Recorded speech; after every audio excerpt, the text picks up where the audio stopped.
soir, n'arrête pas de travailler. Tu ne sais pas quelle partie de ton travail réussira ou si tu tireras profit de toute ton activité. Amen. Celui qui observe les vents ne sèmera point. Celui qui regarde les nuages ne moissonnera point. Vous voyez là, tout demande toujours que l'homme participe. Et à la semence et à la récolte. Ça nous demande des efforts. Amen. Si tu observes les nuages, tu ne vas pas s'aimer. Tu vas dire, ah, nous, il va pleuvoir, je vais se dire, ah, et puis la saison va passer. Amen.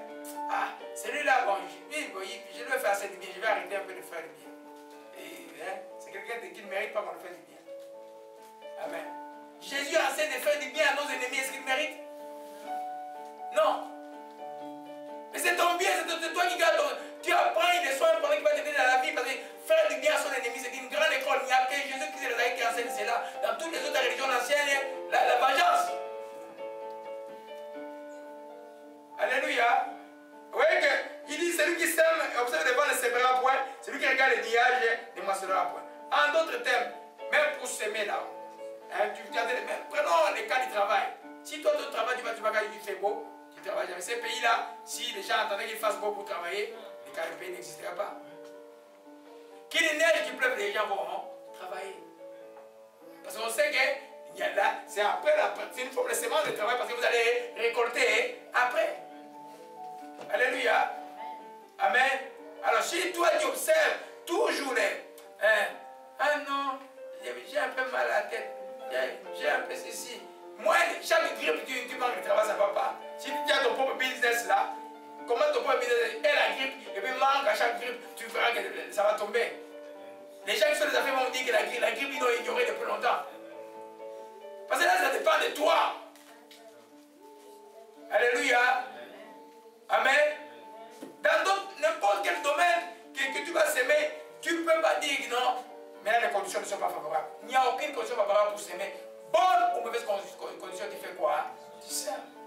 C'est pour la chose que ça veut dire que ceux qui sèment avec des larmes, moissonneront avec les chants, la régresse. La profondeur avec laquelle tu es en train de faire du bien, même à ton ennemi, quand tu vas récolter, il y aura une grande joie. Alléluia. Une très grande joie. Amen. Amen. Vous voyez que au verset 1, 11 dit, jette ton pain sur la face des eaux avec les temps tu le retrouveras. Donne une part à 7, à 8. Tu ne sais pas quel malheur va arriver sur la terre. Quand les nuages sont pleins de pluie, il la répand sur la terre. Si un arbre est tombé au midi ou au nord, il reste là comme il est couché. Celui qui observe les vents ne mentionnera point. Celui qui regarde les nuages celui qui sème le vent ne sèmera point. Celui qui regarde les nuages ne moissonnera point. Alléluia. Amen. C'est vrai que la même chose si votre semence est monétaire, par exemple, vous semez les offrandes. Quand vous semez les offrandes, vous devez le faire avec amour, avec joie, parce que vous savez que Dieu vous donnera encore plus pour encore s'aimer plus, et c'est quelque chose qui ne manquera jamais. Les chrétiens qui arrivent à la révélation que je suis riche pour Dieu, il va comprendre tout ce qu'il a en lui, il ne se plaindra pas. Alléluia. Amen. On va avancer. Amen. Alléluia. Donc, quand ce qu'on a à la main est insuffisant, c'est sûrement une semence. Alléluia. On a vu dimanche passé la verse de Séraphin qui n'avait rien dans la main. Il a sémé.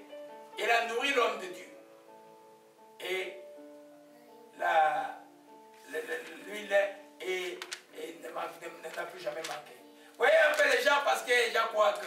Parce qu'il y a tellement de faux prophètes à travers le monde, ils croient que les principes n'existent plus aujourd'hui. On va voir un détail. Quand il reçoit un prophète, il reçoit la récompense d'un prophète. C'est quoi la récompense d'un prophète? Le prophète vient changer le cours de la vie des gens. Il va te dire quelque chose, il va prier pour toi, ou il va faire quelque chose, Dieu va te dire de faire, qui va être un bénéfice pour toi.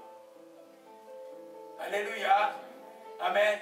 Quand toi maintenant, ta vie est, tu marches par la vue, c'est toi qui comptes. Ah, il reste des dollars, des dollars. Ah, il reste 20 dollars en compte, là, mais qu'est-ce que je vais faire? Tu ne diras jamais loin. Je ne vous dis pas d'être négligent pour voir vos comptes, mais ayez toujours cette espérance que mon Dieu à qui je crois, envers qui j'ai semé depuis des années, il est capable de faire sortir de la situation où je suis. Et il me fera sortir. Alléluia. Des fois, il faut prophétiser sur tes propres. Oui, ton compte à banque. Tu prends la parole, tu dis que moi j'étais fidèle à mes dîmes et mes offrandes, mon grenier ne taillera pas. Les diables, tu n'as aucune puissance sur ce compte à banque, je ne manquerai de rien. Alléluia. Amen. Ça, on l'a vu dimanche passé. Aujourd'hui, nous voyons l'acte de donner fait partie de l'adoration. On ne donne pas à Dieu n'importe comment. Amen. Tu ne peux pas venir donner à Dieu n'importe comment. Amen. Donner à Dieu, c'est un acte d'adoration. Proverbe 3 dit, honore l'Éternel avec les prémices de tout. Proverbe 3, verset 9 à 10, honore l'Éternel avec les prémices de tout ton revenu. Pourquoi prémices? C'est la toute première chose que tu enlèves pour quelqu'un que tu honores. Amen. C'est-à-dire que la dîme, quand on parle de dîme, ce n'est pas les 10% que tu vas prendre. Tu as eu ton argent, $800, et puis tu dis, ah, j'ai dit, ah oui, j'avais $80 pour Dieu, je vais donner. Non, non, non, ça ne passe pas comme ça. C'est le tout premier $80 de ton $800 qui appartient à Dieu. Amen. Même quand tu veux faire une offrande à Dieu pour un don que tu as reçu, ou un bonus que tu as reçu au travail, fais en sorte que ce soit une prémisse. Prends d'abord, hein, ce n'est pas une dîme, mais c'est une offrande, mais je prends d'abord la part de Dieu. Amen. Parce que là, tu vas honorer ton Dieu. C'est un acte d'adoration. Vous voyez pourquoi nous mettons un panier là-bas? C'est pour que vous soyez libre de pouvoir donner quand vous adorez Dieu. Amen. Je connais quelqu'un ici, c'est quand l'onction est forte, tu vois la personne va donner son enveloppe. Ça me fait rire. Mais c'est ça la vérité. Quand l'onction est forte, quand tu es en pleine adoration, quand ton être adore Dieu, c'est alors que tu vas offrir quelque chose de matériel à Dieu si tu veux. Alléluia. Amen. Amen. On va apprendre beaucoup de choses. Allez dans Deutéronome 26. Deutéronome 26. Alléluia. Vous voyez, la Bible, il faut l'étudier pour comprendre les choses. Beaucoup de discussions sont là. Ah non, non, les gens n'utilisent pas la Bible, ils veulent discuter. Amen. Il faut avoir la discuter, d'entrer dans la discussion, tu dois connaître ce que tu vas dire. Si tu ne connais rien, tu vas dire quoi? Alléluia. Deutéronome 26. Alléluia.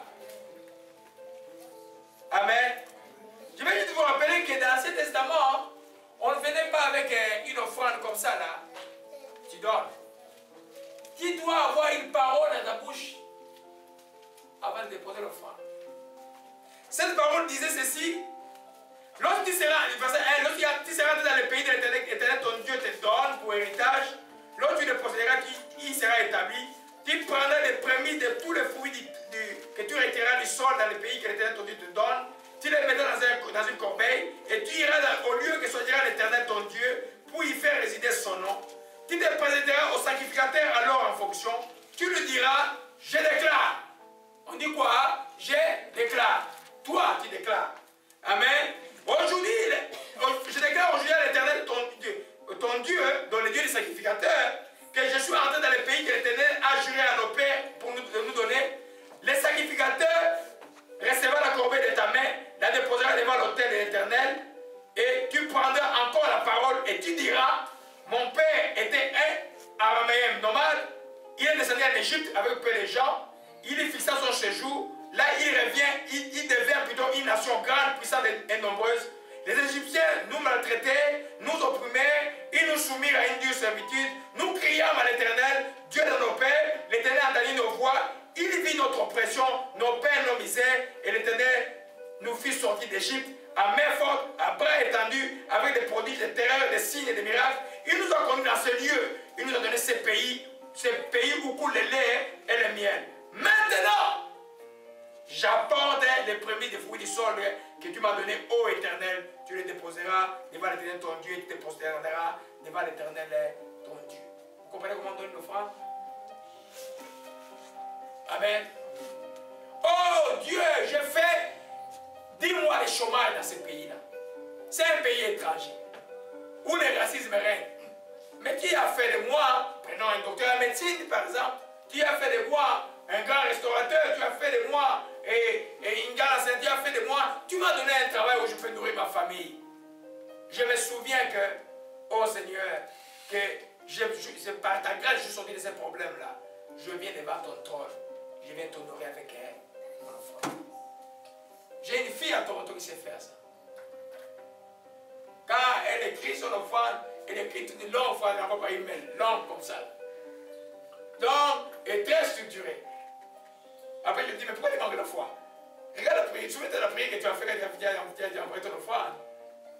Amen. Vous voyez que les enfants d'Israël devaient rappeler qu'ils étaient en servitude, mais là, ils ont un pays qui coule les liens les mêmes. Maintenant, quand la bénédiction est là, c'est je viens, hein, t'es béni. Une offrande, on ne donne pas comme ça là.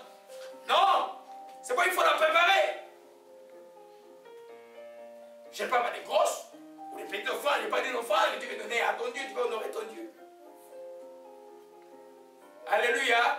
Amen. Amen. Et puis tu te réjouiras, ça on va voir ça bientôt. Tu te réjouiras avec les Lévites et l'étranger qui sera au milieu de toi, de tous les biens que l'Éternel te donne à toi et à ta maison.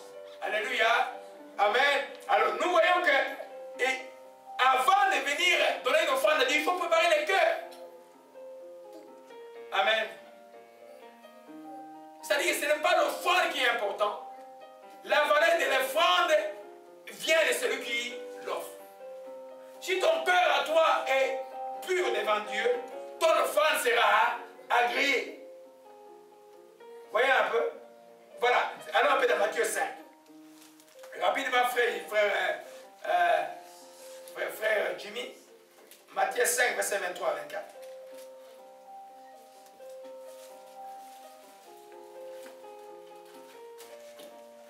Matthieu 5, verset 23 à 24. Je lis au nom du Seigneur. Amen. Si donc tu viens à l'autel présenter ton offrande à Dieu, et que là tu te souviennes que ton frère a une raison de t'en vouloir, laisse là ton offrande devant l'autel, et va d'abord faire la paix avec ton frère. Puis reviens et présente ton offrande à Dieu. Amen. Amen. Voyez un peu. Qui a déjà suivi l'enseignement sur le blocage de la prière? Amen. Le manque de pardon, c'est un blocage de la prière. Marc 11, verset 25 dit, tout ce que vous demanderez, croyez que vous l'avez reçu. Et lorsque vous êtes de vous souvenez que vous avez quelque chose contre quelqu'un, pardonnez afin que votre Père Céleste vous pardonne aussi vos offenses. Amen. Si le manque de pardon peut bloquer ta prière, affranchis ton offrande. Jésus montre ici que ton offrande, souviens-toi, va te réconcilier avec la personne. Amen. Vous savez, le diable est risé, non? Il veut te mettre dans la situation où tu es.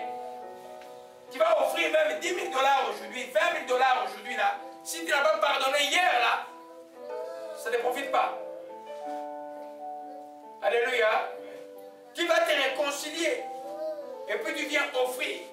C'est pour dire qu'on doit préparer nos cœurs avant de venir offrir l'argent à Dieu. Tout ce que vous pouvez offrir à Dieu, que ce soit les louanges, les chants, l'argent, tout ce que vous pouvez offrir, comme on donne, je ne sais pas, des fois, une fois je suis allé prêcher là-bas, on m'a offert des montres, des histoires comme ça là.